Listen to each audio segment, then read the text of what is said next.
kenapa tak bawa pasal SCP dah bang? Bila nak bahas pasal SCP bang? Come back lah bang, SCP, SCP, SCP, SCP.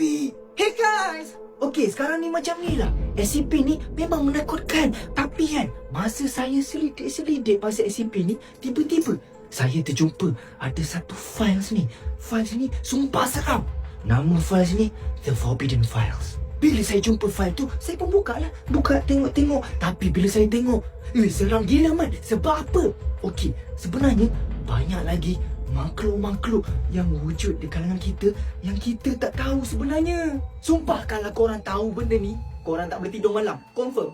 Tapi sebenarnya files ni tak boleh nak bagi tahu kepada orang awam. Tapi disebabkan ada satu department ni lah. Okey, department ni saya kena rahsiakan sebab saya tak boleh bagi tahu nama diorang. Tapi saya letak nama diorang, department diorang sebagai Department 77. Department 77 ni lah yang serahkan semua files-files ni dekat saya dan untuk saya bahaskan dan bagi tahu ke publik supaya publik semua berhati-hati. Tapi saya rasa semua dah ready kan? So, nantikan The Forbidden Files.